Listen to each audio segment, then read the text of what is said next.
예, 우리는 요 몇 주간에 걸쳐서 요한계시록에 나오는 소아시아 7교회들에 대해서 살펴보고 있습니다.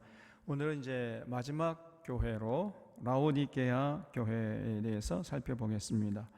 이 라오디게아라는 도시는 지금의 이제 터키의 데니즐리라는 도시입니다. 그 이름이 데니즐리라고 이렇게 되어 있는데, 그 데니즐리에 가면은 이 라오디게아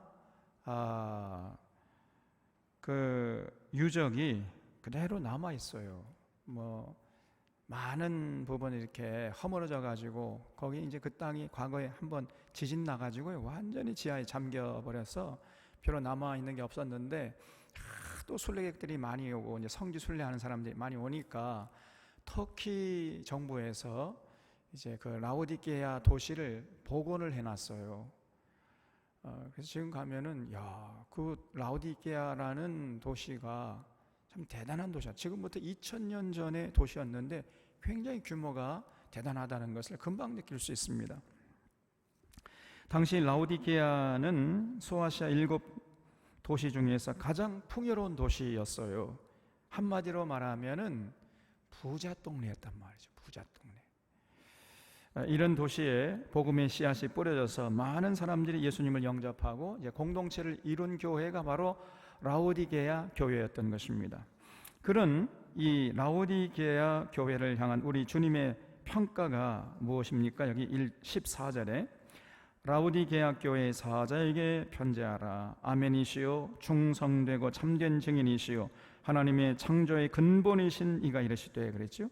지금 예수님이 라오디게아 교회의 아멘이시고 충성되고 참된 증인이신 분으로, 또 하나님의 창조의 근본이신 분으로 나타나셨다는 거예요. 그런 분을 지금 소개하고 있잖아요. 여러분, 지난주에 우리가 살펴봤잖아요. 예수님이, 그 부활하신 예수님이 각 교회, 소아시아 7교회에 각각 다른 모양으로 나타나셨지요. 그 다른 모습으로 나타나실 때 그것은 그 교회의 영적인 상황과 아주 밀접한 연관이 있었다고 제가 말씀드렸잖아요. 그래서 지금 라오디게아 교회에 예수님이 아멘이신 분으로, 충성되고 참된 증인이시로 하나님의 창조의 근본이신 분으로 나타나셨다는 것은 뭘 말하느냐? 그만큼 라오디게아 교회가 아멘이 되지 못했다는 거예요. 그리고 충성되고 참된 증인 노릇을 못했어요. 그리고 하나님의 창조의 근본이신 그 예수님에게 멀리 떨어져 있었다는 거예요. 그렇기 때문에 예수님이 아멘으로, 충성되고 참된 증인으로, 하나님의 창조의 근본으로 지금 그 라오디게아 교인들에게 나타나신 거예요. 여러분, 아멘이란 말이 무슨 말이죠? 아멘. 아멘. 그러면 제가 그렇게 믿습니다. 그러므로 그렇게 순종하겠습니다. 동의합니다. 순종하겠습니다. 이런 뜻이 있다고 그랬죠. 예수님은요, 아멘이 되세요. 아멘. 하나님 말씀하잖아요. 그럼 그 하나님 말씀이 예수님의 삶에 그냥 그대로 현실이 되는 겁니다. 한마디도 하나님 말씀하실 때 예수님이 노멘하는 법이 없어요. 전부 아멘이에요, 그냥. 그런데 그런 예수님이 라오디게아의 아멘으로 나타나셨다는 것은 그만큼 그 반대로 라오디게아 교회는 아멘이 아니었어요. 하나님 말씀하시잖아요. 틱 튕겨버려 그냥. 그리고 또 우리 주님이 창조의 근본시라 그랬지요. 그는 우리 주님이 모든 피조물의 주인 되신다는 말이지요. 그렇기 때문에 모든 피조물들은 우리 주님과 아주 관계가 돈독해야 된다는 거지요. 그런데 그런 창조의 근본 되신 예수님이 라오디게아에 등장하셨다는 말은 무슨 말이에요? 역으로 라오디게아 교인들은 그 창조의 근본 되신 예수님과 아무런 상관없이 살았다는 거예요. 그렇기 때문에 예수님이 창조의 근본이신 분으로 라오디게아에 나타나신 것입니다. 그러니까 여러분, 이 라오디게아 교인들은요, 이 사람들이 주일날 예배를 안 드린 게 아니에요. 열심히 드렸습니다. 기도 많이 했다고 그랬잖아요. 찬양도 많이 하고 헌금도 많이 바쳤는데, 그런데 주님과는 전혀 상관없었다는 거예요. 이게 무서운 겁니다. 저들이 주일마다 예배드리고 찬양하고 기도하고 수많은 신앙의 행위들은 있었지만은, 그러나 그 모든 신앙의 행위들이 우리 주님과는, 창조의 근본 되신 주님과는 아무런 상관이 없었다는 거예요. 그래서 예수님이 창조의 근본이신 분으로 라우디 교회에 나타나셨단 말이죠. 그러니까 여러분, 라우디게아 교회 이 사람들이 열심히 모여서 예배드리고 자기 멋대로 자기들의 딴에는 열심히 신앙적인 행위를 했지만은, 그러나 아무 상관이, 예수님하고는 아무 상관이 없기 때문에, 다른 말로 표현하면은 그 공동체에, 그 라오디게아 교회에 주님이 계셨을까요? 안 계셨을까요? 안 계셨단 말이에요. 안 계셨다. 이게 무서운 겁니다. 그래서 실제로 그 라오디게아 교인들이 모였을 때 그 공동체에는 주님이 안 계셨어요. 안 계시고 그냥 공허한 그러한 그 인간들의 썩어질 세상의 욕망들이 가득했던 것입니다. 그러니까 그 주님의 눈에는 그 라오디게아가 아주 가증스럽고 추하게 보였던 거지요. 그래서 15절에서 이제 부활의 예수님께서 평가하시기를, 내가 너의 행위를 아노니 네가 차지도 않고 뜨겁지도 아니하도다 그랬어요. 네가 차든지 뜨겁든지 하기를 원하노라. 네가 이같이 미지근하여 뜨겁지도 아니하고 차지도 아니하니 내 입에서 너를 토하여 버리리라 그랬습니다. 여러분, 이 말씀은요, 당시 라오디게아의 그 지형과도 굉장히 밀접한 연관이 있는 말씀이에요. 제가 성경 강의 때 늘 말씀드렸잖아요. 라오디게아 거기 가면은 라오디게아 그 위에 히에라폴리스가 있어요. 히에라폴리스. 그리고 동쪽으로 조금 이제 올라가면은 거기에 고린도라는 도시가 있었습니다. 그래서 히에라폴리스, 아니 고린도가 아니고 골로새.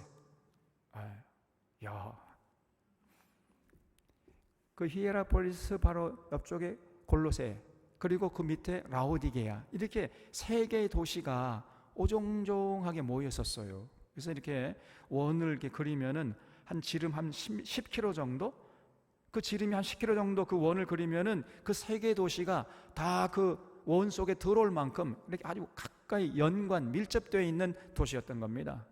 우리로 하면은 지금 광양하고 순천하고 그 다음에 옆에 뭐가 있어요? 여수가 있잖아요. 여수, 순천, 광양 오종종 이렇게 모여 있잖아요. 그런 것처럼 히에라폴리스, 골로새, 그 다음에 라오디게아, 이 세 개의 동네가, 도시라고 하기도 어렵죠. 사실은 2000년 전이니까 그 세 개의 동네가 이렇게 오밀조밀 모여 살고 있었단 말이죠. 그런데 이 히에라폴리스는 무엇으로 유명하냐면 온천으로 유명해요. 그 히에라폴리스에 가면은 파무칼레라는 곳이 있습니다. 파무칼레라는 게 무슨 뜻이냐면은 목화송이란 말이에요. 목화송이 파무칼레. 멀리서 보면은 그 뜨거운 온천물이 콸콸 막 쏟아 나와가지고 그 석회석을 녹였어요. 그래서 멀리서 보면 마치 목화송이가 이렇게 하얗게 핀 것처럼 보입니다. 멀리서 보면은. 그래서 지금 가잖아요. 그러면은 히에라폴리스에서 지하에서 말이죠, 뜨거운 온천수가 그냥 콸콸 쏟아져 나와요. 2000년 동안 계속 흘러나오고 있는 겁니다. 그러니까 얼마나 대단한 겁니까? 전 세계에서 거기가 유명한 휴양지가 돼가지고 돈 많은 이런 사람들, 또 피부병을 앓는 이런 사람들이 와서 거기서 이제 휴양하는 곳이에요. 이 파무칼레가 유명한 휴양지죠. 그래서 그 뜨거운 물이 콸콸 쏟아 나와가지고 흘러내려가는 곳이 라오디게아였단 말이에요. 라오디게아. 그리고 또 바로 옆에 있는 이게 골로새라는 그 동네는요, 거기는 또 3000m 이상 되는 그 산들이 줄지어 서 있어요. 만년설이 항상 덮여 있습니다. 그 쌓여 있는 만년설에서 신압으로 녹아가지고 이 차가운 물이 이제 흘러내려와서 어디에서 합쳐져요? 라오디게아에서 합쳐져요. 그래서 히에라폴리스는 뜨거운 물이 흘러내려오고, 그 다음에 골로새에서는 차기 찬 물이 흘러내려와 가지고 라오디게아라는 동네에서 만났어요. 그래서 이 라오디게아의 물이 차지도 않고 덥지도 않고 뜨뜻미지근했다 그 말이에요. 그런데 이 라오디게아 교인들이 그 라오디게아의 물을 닮아서인지 몰라도 이 신앙이 말이죠, 뜨뜻미지근해. 차지도 않고 덥지도 않고, 믿으면 믿고 말려면 말고, 이렇게 해야 되는데 이게 믿는 것도 아니고 안 믿는 것도 아니고, 믿는 것 같은데 또 보면 안 믿어, 또 안 믿는 것 같은데 또 보면 믿는데, 그러니까 마치 라오디게아 그 물처럼 미지근했다 그 말이에요. 예수님이 그걸 지적하고 있는 겁니다. 그래서 이 라오디게아 교인들이 신앙이요, 믿는 건 믿긴 믿어요. 주일날 교회 나오긴 나옵니다. 근데 또 6일 동안 삶의 현장에서는 안 믿는 것 같아 또. 그런데 또 주일날 되면 또 믿어. 믿는 것 같은데 또 6일 동안 안 믿어 또. 그러니까 한 발은 교회에 한 발은 세상에 이렇게 엉거주춤하게 선체로 신앙생활을 했다는 거예요. 그러니까 이 사람들이 모여서 예배드리기는 합니다. 예배드리기는 하지만은 예수님이 가르쳐주신 진리에 대해서는 전혀 관심이 없었습니다. 전혀 관심이 없었어요. 그냥 자기 딴에, 자기 속에는 옳은 대로 그냥 하나님이 이런 분이시겠, 이렇게 하면 하나님이 기뻐하시겠지 하면서 그냥 주구장창 자기 멋대로 신앙생활 해버리는 거예요 그냥. 그렇기 때문에 거기에는 예수님이 계실 수가 없었습니다. 전혀 예수님과 상관이 없는 행위를 해버리니까. 그래서 그 라오디게아 교회가 변질되고 타락한 교회였던 것입니다. 그래서 그걸 보시고 예수님이 너무나 그냥 속이 그냥 미식고 가지고 토해버리겠다. 토해. 이 라오디게아 교인들의 행위를 보면 도저히 이게 그냥 예수님이 보고 있으니까 막 메스꺼워 가지고 견딜 수가 없어요. 토해버리겠다, 그렇게까지 말씀했어요. 그러면 저들이 왜 그랬을까요? 17절에 보면 내가 말하기를 나는 부자라 그래요. 부자. 이게 문제예요. 이 사람들이 부자였어요. 부족하여 부족한 것이 없다 하나 너의 곤고한 것과 가련한 것과 가난한 것과 눈먼 것과 벌거벗은 것을 알지 못하는도다 그랬죠. 이 사람들이요, 돈이 많아가지고 부족한 것이 없어. 제가 아까 부자 동네라 그랬잖아요. 그러니까 라오디게아는요, 그대로부터 그 에베소라는 큰 도시가 있었거든요. 그 에베소에서 수리아 안디옥 교회, 여러분 기억나죠? 수리 안디옥. 그래서 에베소에서 수리 안디옥. 그러면 사실 터키의 중부를 꿰뚫는 도시거든, 그 길이거든요. 그래서 이 에베소에서 안디옥, 수리아 안디옥으로 가는 그 길목에 있는 도시였어요. 그러니까 교통의 요충지요, 금융의 요충지였던 것입니다.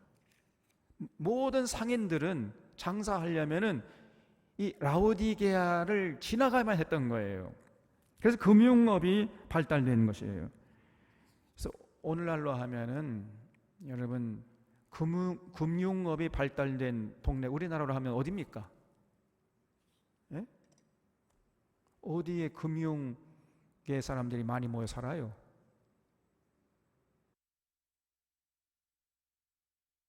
잘 몰라도 좋아요. 그런 건 모르는 게 좋은 겁니다.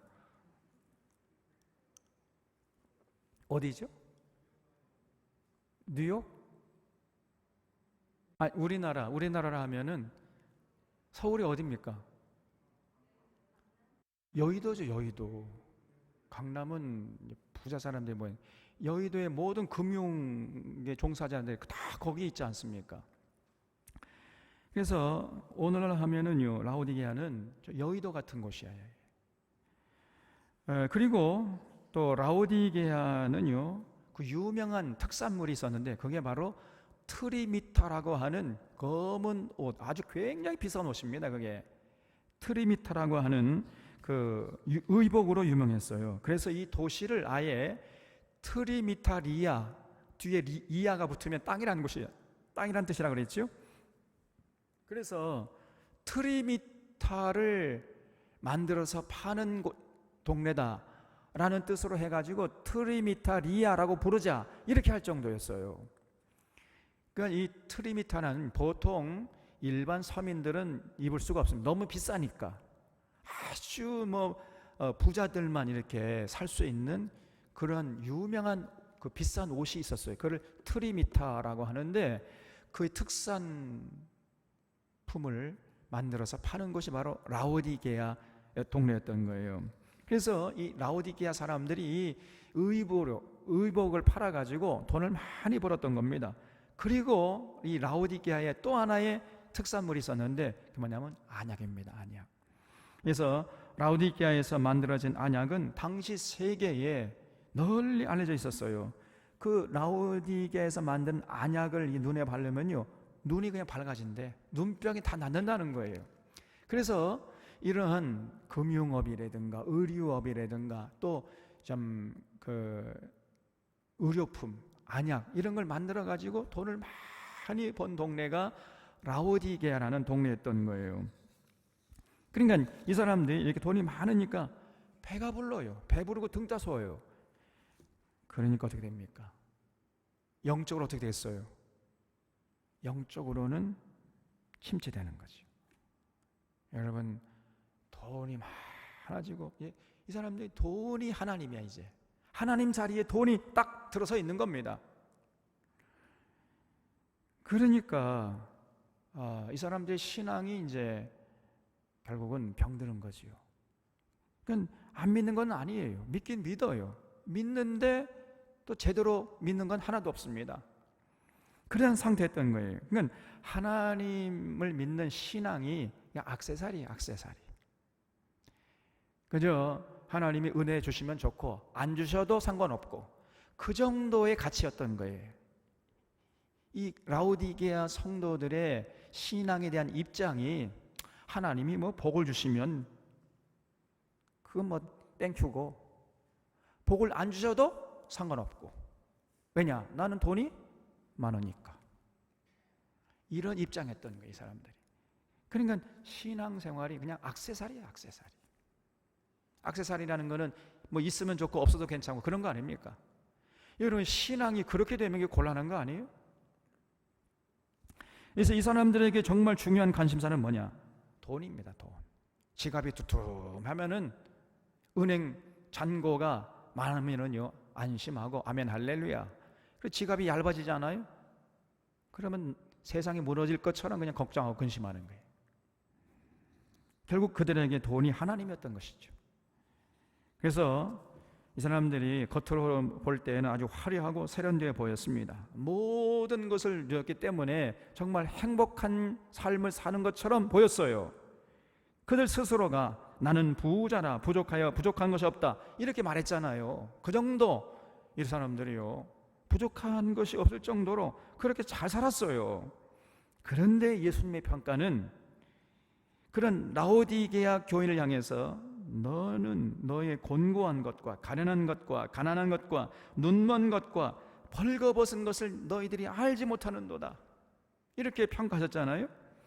세상적인 눈으로 볼 때는 이 사람들이 가진 것이 많았고 누리는 것이 많았고 아주 화려하게 잘 먹고 잘 살았어요. 아주 비싼 옷으로 그냥 온몸을 치장하고 세련된 매너를 자랑했지만은 그래서 굉장한 풍요로움을 누리면서 행복하게 사는 것처럼 보였지만은 예수님의 눈에는 이 사람들처럼 곤고하고 이 사람들처럼 불쌍하고 이 사람들처럼 가난하고 이 사람처럼 눈먼 사람들이 없다는 거예요. 이게 예수님의 평가입니다. 우리의 평가와 예수님의 평가 완전히 다르잖아요. 그래서 예수님이 18절에서 이렇게 말씀하셨어요. 내가 너를 권하노니 내게서 불로 연단한 금을 사서 부요하게 하고 흰옷을 사서 입어 벌거벗은 수치를 보이지 않게 하고. 이 사람들이 지금 비싼 옷 트리미타라는 그 천문학적인 비싼 옷을 온몸에 걸치고 있는데 네가 지금 벌거벗었다는 거예요 지금. 참. 여러분 굉장히 제가 언젠가 얘기했잖아요. 제 아내하고 저 백화점에 한 23년 갔는데 가니까 이 모피가 있더라고. 롯데백화점 그때 갔었는데 나는 가기 싫은데 그냥 아내가 가자고 하니까 안 갈 수가 없어요. 우리 아내는요, 집에 있으면 시들시들 안 내. 백화점만 가면 그냥 쌩쌩해져 그냥 또. 백화점 왜 백화점이래? 100바퀴를 돌아야 된대 백화점이래. 그 가는데 오늘 이렇게 옷가게를 지나가는데요, 100만 원짜리 모피가 걸려 있더라고. 그 당시에 100만 원. 그래서 제가 그 당시에 제 부목사 사례가 한 30만 원, 40만 원 했을 때입니다. 제가 막 화를 냈어요. 아니 이까짓 게 무슨 100만 원짜리냐 이거. 에? 여성들 정말 정신 차려야 된단 말이에요. 아니 이런 놈의 옷이 무슨 100만 원이야 이게. 제가 막 화를 내고 짜증을 내니까 툭툭 쳐요. 자세히 보래. 자세히 봤더니 0이 하나가 더 있어. 100만 원이 아니고 1000만 원이더라. 1000만 원. 야, 그런 옷을 입고 다니면은 사람이 명품이 됩니까? 지금 이 라오디게아 교인들 전부 다 그런 옷을 입고 다녔어요. 1000만 원 아니라 막 1억짜리 옷을 걸치고 다니는 거예요 그냥. 그런데 예수님의 평가는 네가 벌거벗었다. 너는 가난한 자다. 이렇게 평가하시는 거예요. 여러분, 예수님의 평가는 완전히 다르잖아요. 지금도 그런 사람 많아요. 굉장히 비싼 옷 입고 다니는데 제가 볼 때 벌거벗었어. 정말 가난한 자야 저 사람. 그렇게 사는 사람이 많습니다. 굉장히 비싼 고급 승용차 타고 다니는데 가장 불쌍한 자예요.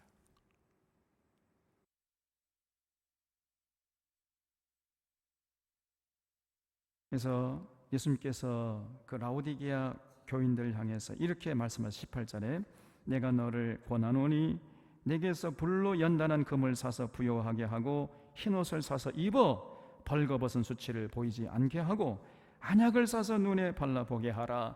물은 내가 사랑하는 자를 책망하여 징계하노니 그러므로 네가 열심을 내라. 회개하라 그랬어요. 그러니까 예수님이 라오디게아 성도들을 사랑함으로 징계한다는 거예요. 사랑함으로 책망한다 그랬죠. 거기 조차주시면 내가 사랑하는 자를 책망하여 징계하노니. 여러분, 사랑하기 때문에 책망하는 것이고 사랑하기 때문에 징계하는 겁니다. 사랑하지 않으면요 책망도 할 필요가 없고 또 하려고 하지도 않아요. 징계하려고 하지도 않습니다. 저렇게 어떻게 살아가든지 관심도 없는 거 아닙니까? 사랑하기 때문에 책망하는 것이고 사랑하기 때문에 징계하는 거 아니겠어요? 부모님이 사랑하기 때문에 자녀들 잘 되라고 때로 잔소리하고 책망하고 징계하는 거 아닙니까? 매를 대는 거 아니겠어요? 그래서 어떤 사람이 나를 이렇게 책망한다면 야, 저 사람이 아직 나를 사랑하는구나, 나에 대한 기대를 저버리지 않고 있구나, 이렇게 생각해야 합니다. 저놈이 무슨 나에게 억가심정이 있어가지고 왜 저러지? 이렇게 생각하지 말고 그거는 아주 천박한 인생이에요. 오히려 나에게 와가지고 괜히 입에 발린 말, 그런 사람을 경계해야 된다 그랬잖아요.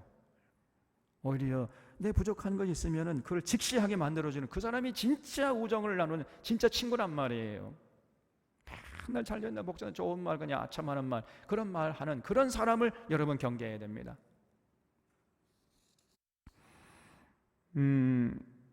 그래서 지금 예수님이 이 라오디게아 교인들을 사랑하기 때문에 책망하고 징계한다는 거예요. 그러면서 세 가지를 요구했던 겁니다. 세 가지. 첫 번째는 불로 연단한 금을 사라고 그랬어요. 다시 말하면 정금 같은 믿음을 가지라는 거지요. 둘째는 흰옷을 사서 입으라 그랬지요. 너희들 지금 벌거벗었으니까 흰옷을 사서 입어라. 무슨 말이요? 이 흰옷이라는 것은 성경에서는 선한 행실을 말한다고 그랬지요. 그럼 예수님의 말씀을 통해 진리를 깨닫고 그 진리에 입각해서 살라는 거예요. 그게 흰옷을 입은 자라는 뜻입니다. 다시 말하면 세상에 나가서 구별된 삶을 살라는 겁니다. 세상 사람들은 다 자기 유익을 위해서 물질을 더 많이 긁어 모으기 위해서 이렇게 살아가지만은, 그러나 믿는 자들은 예수님의 가르침을 따라서 좁은 길, 십자가의 길 걸어가는 거예요. 나누고 베풀고 섬기고 희생하고 이렇게 살아가는 겁니다. 그런 사람이 흰 옷을 사서 입은 자라 할 수 있는 거죠. 실제로 안약을 사서 눈에 발라 보게 하라 그랬죠. 무슨 말이죠? 이들이 사실은 영적인 장님이었다는 거예요. 이 사람들이 굉장히 부유한 자들 같았지만 아무것도 누리지 못했고 두 눈이 멀쩡했지만, 그러나 정말 봐야 할 것은 전혀 볼 수 없는 장님 수준이었단 말이에요. 장님. 그래서 안약을 발라서 너희들이 만들어서 팔아서 배불리 먹고 살아가는 그 안약을 사서 너희들 눈에 발라서 보게 하라. 야, 예수님이요, 얼마나 참 무서운 말씀인지 알 수가 없지요. 그래서 이 사람들은 사실은 두 눈은 멀쩡했어요. 육신적인 눈은 멀쩡했지만은 사실은요, 진실로 봐야 할 것을 보지 못하는 영적 장님들이었단 말이야. 불쌍한 자들이었어요. 화려한 옷으로 몸을 가리고 치장했지만은 실상은 완전히 발가벗은 사람들이었고, 굉장히 잘 먹고 잘 살고 자기들이 가장 지혜로운 사람들 같아 보였지만은, 그러나 영적으로 가장 어두운 영적 장님 수준의 사람이었단 말이에요. 영안이 멀어 있었던 겁니다. 그래서 종합해 보면은 라오디게아 교회 성도들은요, 순수하지 못했고 영적으로 도덕적으로 부패해 있었던 겁니다. 저희들이 주일마다 교회당에 모여서 예배 드리기는 했지만은 사실 저들은 예수님을 믿지 않았어요. 사실은 예수님과 아무런 상관이 없는 그런 신앙의 행위를 열심히 할 뿐이었던 것입니다. 예수님이 가르치신 말씀을 통해서 진리를 깨닫고자 하는 어떤 열정도 없었던 거예요. 그럼에도 불구하고 자신들이 가장 신앙이 좋은 사람인 것처럼 착각하고 있었고, 자기들이 가장 세상적으로 부유한 사람인 줄 착각하고 있었고, 또 자기들이 가장 믿음이 좋은 자라고 가장 행복한 사람들이라고 착각하고 있었던 거예요. 여러분, 이런 착각도 세상에 이런 착각이 어디 있겠습니까? 이 사람들 착각보다 더 큰 착각이 없는 거예요. 그러면 이 사람들이 왜 이렇게 됐겠어요? 다른 게 아니고 부자였기 때문에 배가 불렀어요. 배부러 등 따섰단 말이죠. 아까 말씀드렸지만은 돈이 결국은 하나님의 자리를 차지하고 있었던 겁니다. 그래서 천국보다 세상을 더 사랑한 사람이었어요. 하나님께로부터 오는 영광을 사모하기보다는 세상의 영광, 사람들로부터 주어지는 영광을 더 추구했던 것입니다. 그렇기 때문에 그 두 양단 사이에서 엉거주춤, 이것도 아니고 저것도 아니고 이렇게 살아가고 있었단 말이죠. 그래서 뜨뜻미지근한 신앙의 모습이었어요. 그러니까 결국은요, 저들의 삶이 엉터리였던 거죠. 결코 세상의 빛과 소금이 되지 못했던 것입니다. 그러니까 믿는다고 하지만은 그들의 삶은 전혀 구별되지 못했습니다. 세상 사람들과 다를 바가 하나도 없었다는 말이에요. 아니, 하나님을 믿는 자라면 세상 사람들, 하나님 믿지 않은 세상 사람들과는 뭔가 하나라도 좀 다른 점이 있어야 되는데, 하나님을 믿는다고 하는 거, 그리고 천국 가고 싶은 그 욕망 하나만 달랐지 다른 모든 것은, 그 외에 모든 것은 똑같았다고 말이에요.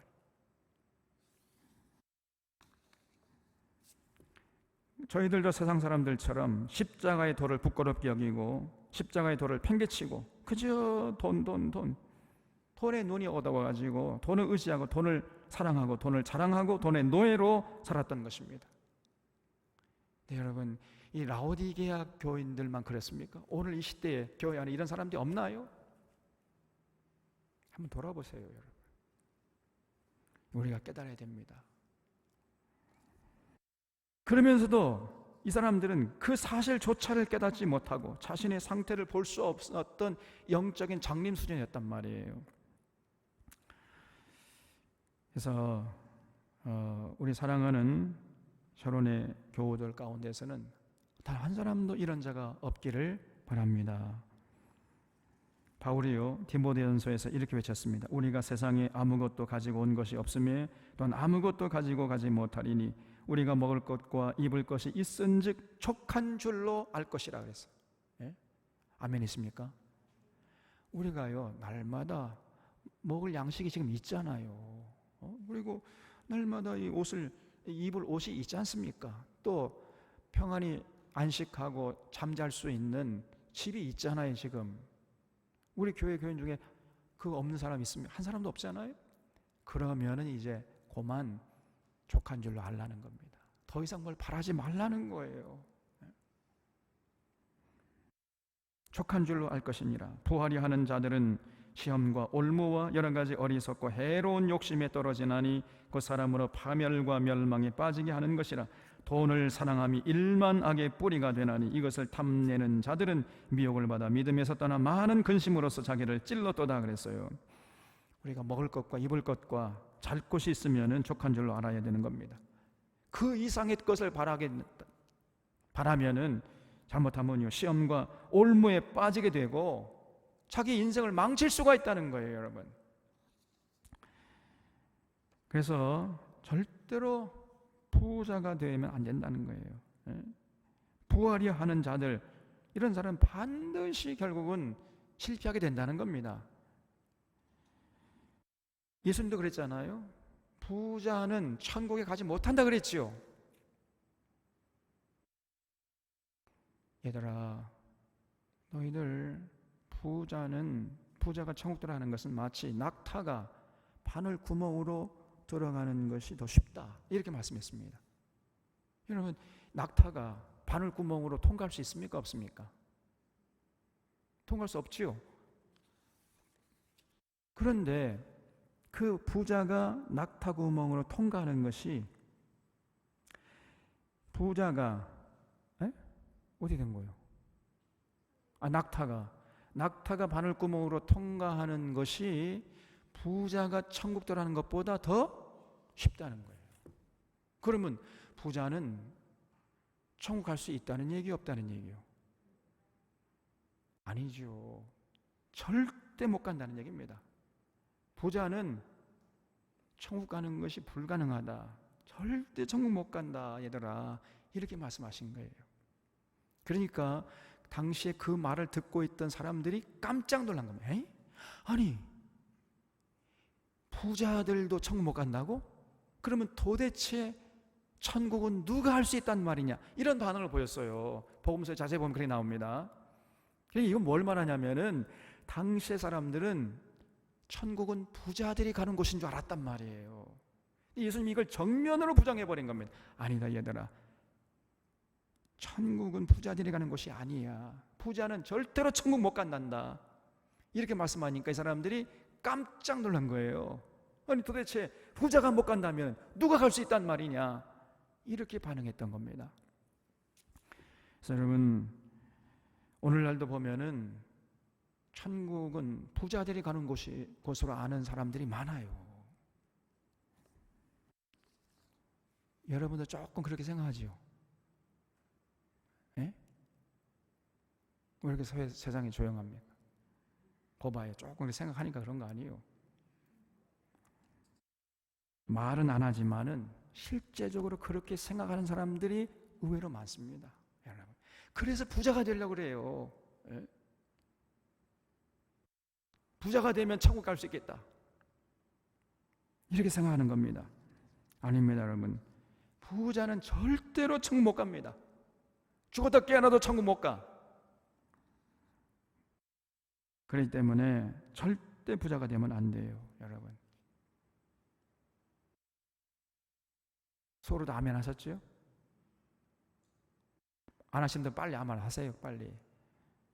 부자는, 다시 말씀드려요, 절대로 천국 못 갑니다. 죽었다 깨어나도 천국 못 가요. 제 얘기 아니고 예수님의 말씀입니다. 그럼 우리 절대 부자 되면 안 되겠죠? 그러면 누가 부자냐? 이 질문이 굉장히 중요한 질문이라 그랬어요.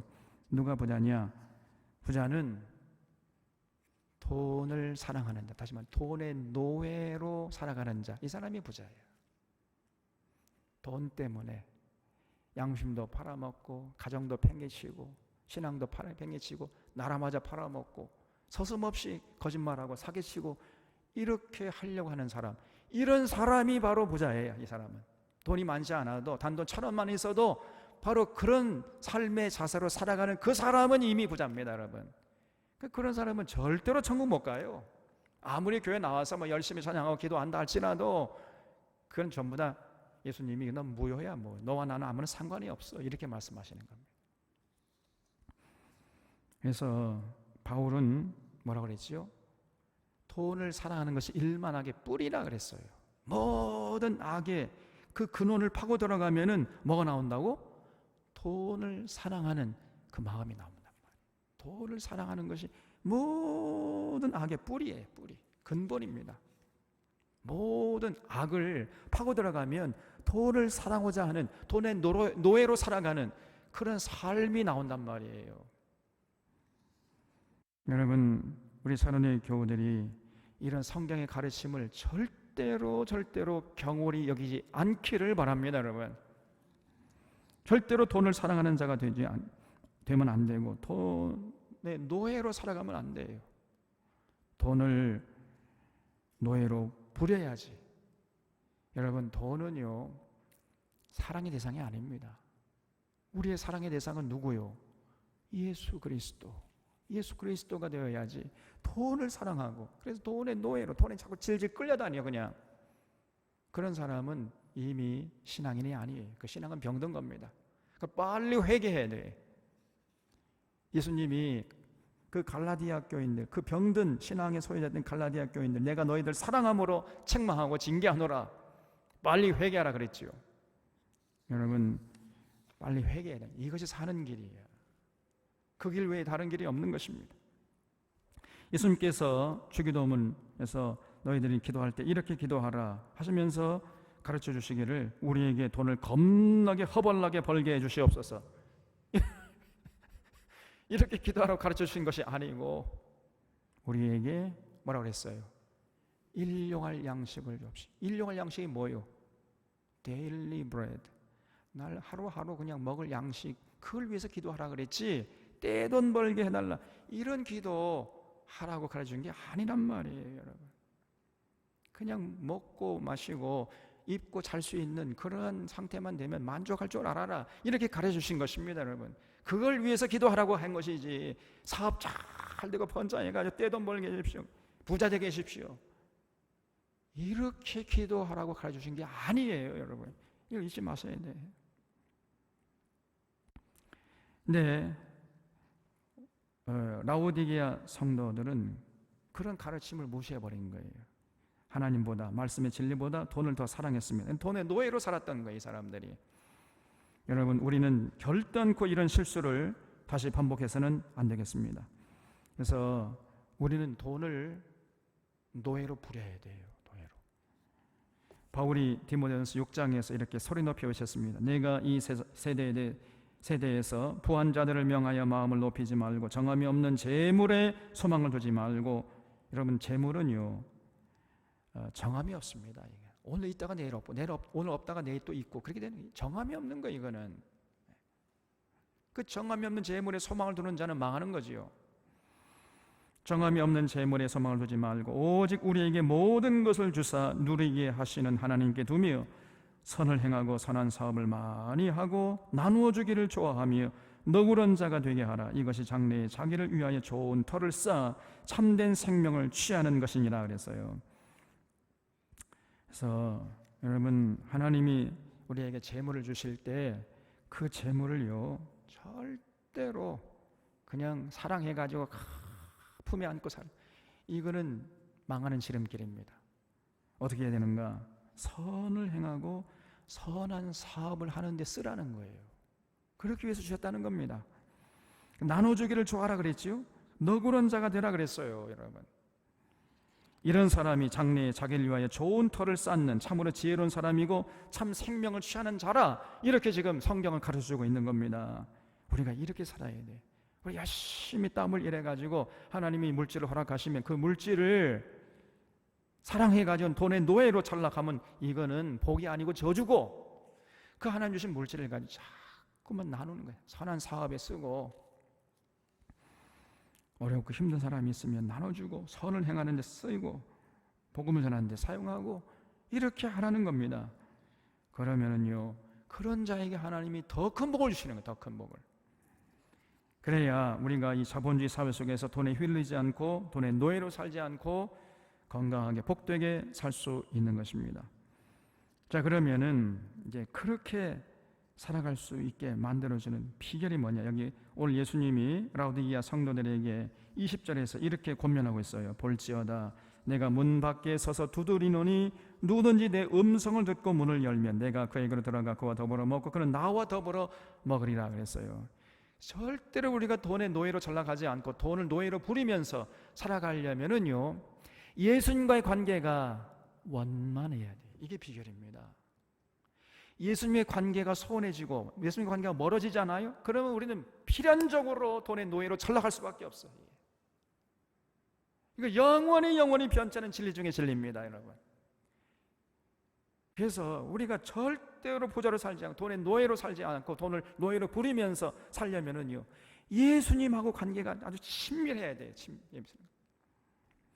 그래서 예수님과 우리 사이에 그 어떤 것도 있으면 안 됩니다. 여러분, 그 홀만 헌트가 그린 세상의 빛이라는 명화가 있잖아요. 예수님이 이제 문 밖에 서서 이렇게 문을 두드리고 계시는 그 그림 여러분도 보셨을 겁니다, 아마. 근데 그 그림을 자세히 보면요, 그 그림에는 그 문 밖에 서 있는 사람들이 잡을 수 있는 문고리가 있습니까, 없습니까? 그거 오늘 인터넷 가가지고 한번 자세히 보세요. 문고리가 없어요. 그래서 안에서 열어주지 않으면은 못 들어가. 그리고 예수님이 계속 문 밖에서 두드리는 거예요. 열어달라고. 왜냐하면 밖에서 열 수 있는 장치가 아무것도 없기 때문에 안에서 열어줘야만 들어갈 수 있습니다. 그런 그림을 그려놨어요. 이게 굉장히 중요한 통찰력이에요. 여러분, 우리 주님은요, 안에서 열어주지 않으면 절대로 함부로 들어가지 않습니다. 마귀는 그렇잖아요. 마귀란 놈은요, 문을 열어주지 않는데도 그냥 함부로 들어와 버려. 이놈의 새끼가. 아주 무엄한 놈이죠. 예수님은 너무 고상한 인격이시기 때문에 우리가 스스로 우리의 인격을 다해서 예수님을 환영하고 문을 열어줘야만 그때 비로소 들어가십니다. 그래서 내가 문 밖에서 두드리시는 거예요. 예수님 끊임없이 두드려요. 그런데 이 마귀란 놈은 우리가 문을 안 열어주려고 해도 그냥 강제로 문을 열고 들어온다니까. 그래서 마귀인 거예요, 이게. 근데 예수님은요, 너무나 인격적이시기 때문에 절대로 우리 스스로가 온 마음으로 문을 열고 환영하지 않으면 예수님 안 들어오십니다. 어느 주일 아침에 흑인이 이제 백인들이 다니는 교회 예배드리기 위해서 문을 두드렸어요. 그랬더니 그 교회당 문을 열고 어떤 백인이 삐꼬하게 이렇게 얼굴을 내밀더니 이렇게 보니까 흑인이거든요. 그러니까 아주 그냥 냉소적으로 여기는 흑인들이 못 들어, 여기는 백인들만 들어오는 예배당이다. 그리고 문을 쾅 닫고 들어가 버렸어요. 그러니까 이 흑인이요, 예배를 드릴 장소가 없으니까 문 밖에 서서 이제 눈물을 흘리고 훌쩍거리면서 앉아 있으니까 부활하신 주님이 나타나세요. 왜 울고 있느냐? 제가 예배당에 들어가서 예배 드리고 싶은데 흑인이라고 못 들어온다고 합니다. 그래, 지금 너만 못 들어가는 것이 아니라 나도 못 들어간다. 그렇게 예수님 말씀하셨대요. 여러분, 얼마나 많은 사람들이 지금 이런 실수를 범하고 있느냐 그 말이. 지금 예수님은 우리 안에 못 들어오셔요. 문 밖에 서서 그냥 저 한 구석탱이에 찌그려져 그냥 울고 계신다 그 말이. 우리끼리 모여가지고 뭐 북치고 장구치고 뭐 희희낙낙하는데 거기 예수님이 안 계세요. 만약에 그렇다면 이것처럼 어처구니없는 어디 있겠습니까? 얼마나 많은 교회들이 문을 잠가두고 예수님조차 들어오지 못하게 하고 밖에 서 계시게 하고 자기들끼리 모여가지고 희희낙낙거리고 있느냐 그 말이에요. 하나님께 예배드린다고 모였지만은 예수님은 여전히 밖에서 서성거리세요. 못 들어, 문을 안 열어주니까. 그런 교회들이 많아요.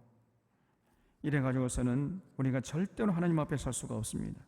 하나님 주시는 복을 누릴 수 없고 하나님의 생명을 누릴 수가 없어요. 그래서 우리가 예수님 아주 밀착하고 밀접해야 돼. 다시 말하면 삶의 현장에 나가서 예수님의 가르침을 따라서 살아야 돼. 그 예수님과 나 사이에 돈이라는 존재가 있으면 안 되고요. 아무것도 없어요. 오직 예수님의 말씀만 있어야 돼. 말씀만. 예수님의 말씀으로 우리가 예수님과 밀접하게 연결이 되어 있어야 됩니다. 그래서 세상과 나는 간 것 없고 구속한 주만 보이던, 오직 우리를 구속해 주신 예수님만 보이는, 예수님의 말씀에 순종하려고 하는 그 삶이 전제되는 그런 사람들이 모인 예배, 거기에 예수님이 계시는 겁니다, 여러분.